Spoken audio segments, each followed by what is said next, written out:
নিশ্চয়ই কোনো নিচু জাত এখানে ঢুকতেছে। মাতুব্বর যদি জানতে পারে ওকে তো ভিক্ষা দিবেই না, বরঞ্চ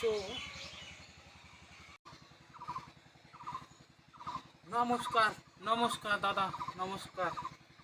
ভালো আছেন? কিরে, কি জাত তোর? আগে দাদা চন্ডাল। চন্ডাল? মাতুব্বর মশাই যদি জানতে পারে তুই চন্ডাল, তোকে তো ভিক্ষা দিবেই না, বরঞ্চ লোক দিয়ে ঘাড় ধাক্কা দিয়ে তোকে বের করে দিবে। আমি তোকে একটা বুদ্ধি দেই, তুই আগে মাতুব্বর মশাই যদি জিজ্ঞাসা করে তুই কোন জাত, বলবি আমি ঘাড়ে চড়া জাত। ঠিক আছে, মনে থাকবে? কি বলবি বলতো? ঘাড়ে চড়া জাত। তুই যদি মাতুব্বরের কাছে ওই চন্ডাল জাতটা বলিস, মাতুব্বর তো তোকে ভিক্ষা দিবেই না, বরঞ্চ লোক দিয়ে ঘাড় ধাক্কা দিয়ে তোকে বের করে। তোর কি জাত রে?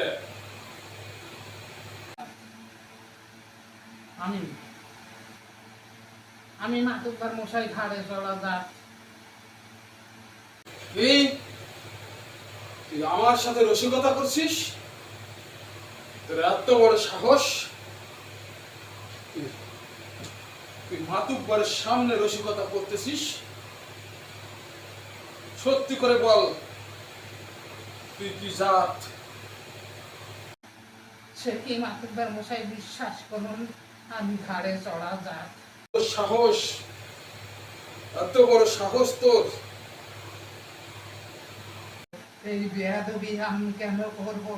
আমি ঘাড়ে চড়া জাত, আপনার কাছে বারবার বলতেছি আমি ঘাড়ে চড়া জাত। বিশ্বাস করুন মাতুব্বর মশাই। তুই মাতুব্বরের সামনে রসিকতা করতেছিস? সত্যি করে বল, তুই কি জাত? না না মাতুব্বর মশাই, আমি ঠিকই বলছি, আমি ঘাড়ে চড়া জাত। আপনি বিশ্বাস করুন আমি ঘাড়ে চড়া জাত। সত্যি করে বল, তুই কি জাত? তা না হলে তোকে এমন শাস্তি দেব, তুই মাতুব্বরের সামনে বেয়াদবি করার জন্য তোকে অনেক বড় শাস্তি দেব আমি। কি হয়েছে মাতুব্বর মশাই, আপনি এত উত্তেজিত কেন?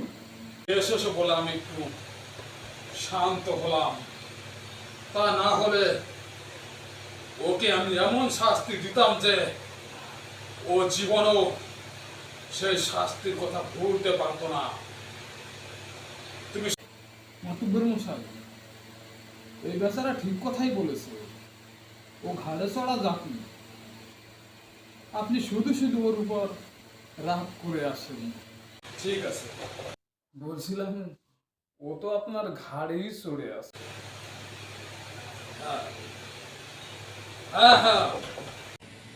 মানুষের ঘাড়ে চড়ে রাগ, আর রাগকে তো লোকে চন্ডাল বলে না মাতুব্বর মশাই। আমি ঘাড়ে চড়া জাত, আপনি বিশ্বাস করুন। ও বুদ্ধি করে ওর পরিচয়টা একটু ঘুরিয়ে বলেছে মাতুব্বর মশাই। আসলে ও চন্ডাল। আপনাকে তো ওর বুদ্ধির তারিফ করা উচিত, তাই না মাতুব্বর মশাই? ভুল হলে ক্ষমা করে দিবেন, ভুল হলে ক্ষমা করে দিবেন মাতুব্বর মশাই। তুমি এসেছো বলে একটু শান্ত হলাম। ঠিক আছে,